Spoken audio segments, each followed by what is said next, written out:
Hi everyone and welcome to the new module. This chapter is really an introduction to the C++ programming language. So there's a lot of material here.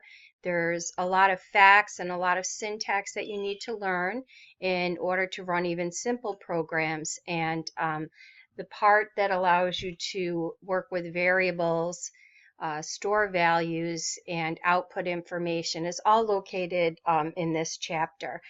So this is the video you're watching now. This will give you an introduction to the module. It explains everything that's going to be due, the student learning outcomes, and a link to the full course calendar. We always ask students in our second module to complete the NCCC online student survey to help us improve online learning at NCCC. So if you could do that, I'd appreciate it.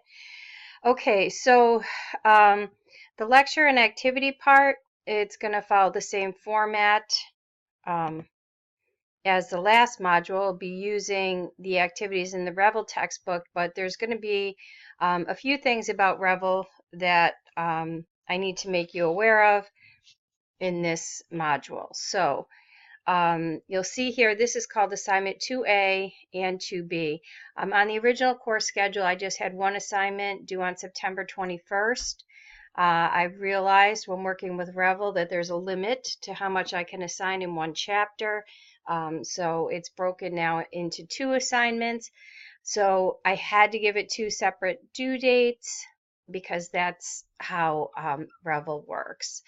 So the first part, I'd like you to have it all done, technically by the first date I had given you, which was the 21st, but so now the second part is due on the 22nd. Sorry for the inconvenience, but I guess I'm actually extending the due date by a day, so hopefully that shouldn't inconvenience anyone. And there's a few things, so you can read through this, and it does explain how I want you to use the videos. After you complete a section in the textbook, watch any videos that pertain to it. So once you complete section 1 in chapter 2, you should watch this. Section 2 in chapter 2.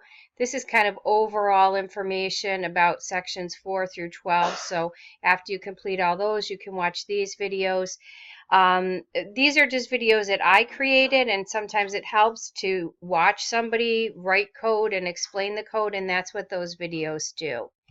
So I am going to go back to, I'm going to go into the Revel textbook to show you one other thing. So remember, you need to go to your learning modules, content, and then go into the textbook here. Your view is going to look a little bit different than mine, right? Because I have the instructor view, but you should see your assignments. And I'm just going to go into this first one. The one thing that I found, we've used this textbook for a number of years. This is the first time it's in the online format. So as I worked my way through this Revel assignment, I found some errors, and what I've done in each of these cases, I just want to go into a certain section, sorry.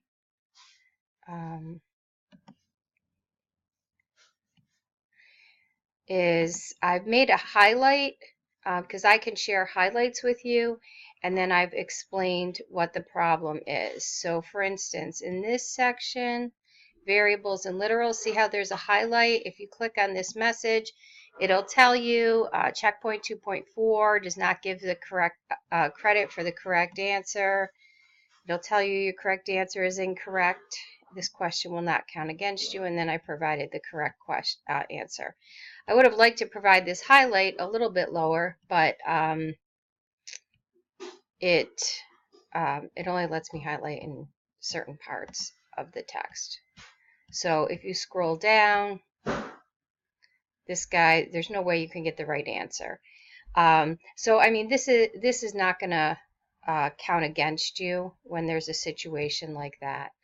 But if you work your way through the textbook, there's one place where they've listed check Appendix B, and it's really Appendix A. So you can't use the link in the book. You have to go back to the table of contents to check out Appendix A. And there's just a few other, just kind of, there's one table where it gives a range of values for integers. There's a lot of typos on it, so just click on my highlights. You'll see the correct value.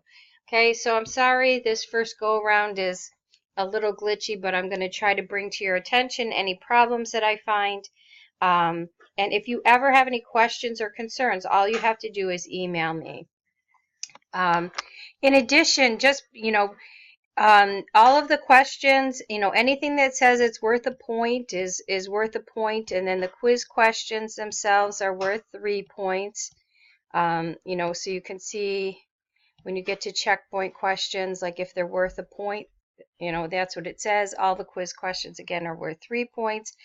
You have 3 attempts to answer a question correctly, just so you have a couple of different chances at things, and it'll sometimes provide you help to get the answer correct. This is a learning experience, and also the grades that you receive on these assignments. I'm just going to try to, if you receive in a range of 90 to 100, your assignment grade will be 100. 80 to 89, your assignment grade will be a 90. 70 to 79, your grade will be an 80, etc., etc. Just if you have 1 or 2 questions that give you a problem, I don't want that to count against you. Okay. So back to our module. We have a discussion. This is the first discussion in Blackboard, so there's going to be information on netiquette, how to participate in a Blackboard discussion, how to include a hyperlink in your discussion.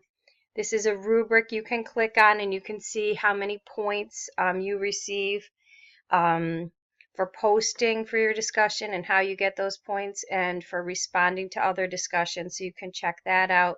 And here's the discussion itself. It's pretty straightforward, so just take your time and go through that sequentially.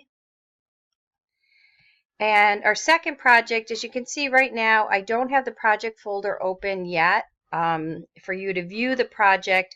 I would like to grade project 1 first. It's just going to take me a day or 2 to get through all the projects and make sure that people aren't having any problems or concerns using the compiler. And once I'm confident that it is the case, if you do have a problem, I'll notify you by email.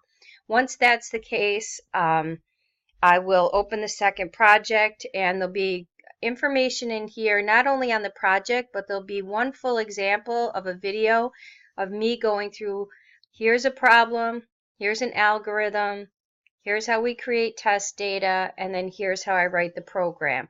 So if you have any questions on how to write the project itself, follow that video as an example.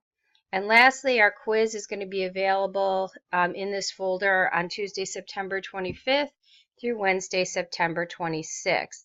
Now, I did have to make some adjustments to the calendar because of the assignment situation. So you can see here, I had just one assignment here. Now I've got the first part due here and the second part due here. In addition, I have updated the course calendar, the course schedule right here. Let me click on the PDF version so it's faster. Okay. Right? I used to just have the September 21st due date, so now I've changed that and broken that into 2 parts. I changed the fact that the assignments are going to be due Friday and Saturday, and it's very likely that this is going to be the case in some of the future chapters as well, that we'll have to update that. Okay. Okay, well, there's a lot of information here. I just want to kind of tell you a little bit about the amount of time it should take you.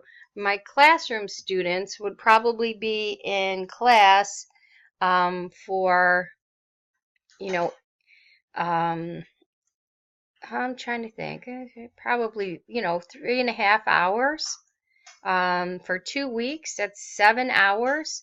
Where they would get this material from me through lecture and some hands-on activities. So don't think that you're going to go into the Revel assignment and finish it in 30 minutes. There is a lot of material there. You have to read through everything. You have to watch the animations. You have to answer the questions. This should take you quite a bit of time. If it's taking my students in the classroom with me just presenting that material, almost 8 hours, that's how long it should be taking you to go through that material. So if you have, if you're just rushing through everything just to get it done, that's not the goal of this course. You have to learn this material in Chapter 2 because you're going to need it again in Chapter 3 and in Chapter 4. That's how a programming course works. Okay? So please get started as soon as you can. Have any questions at all, feel free to email me.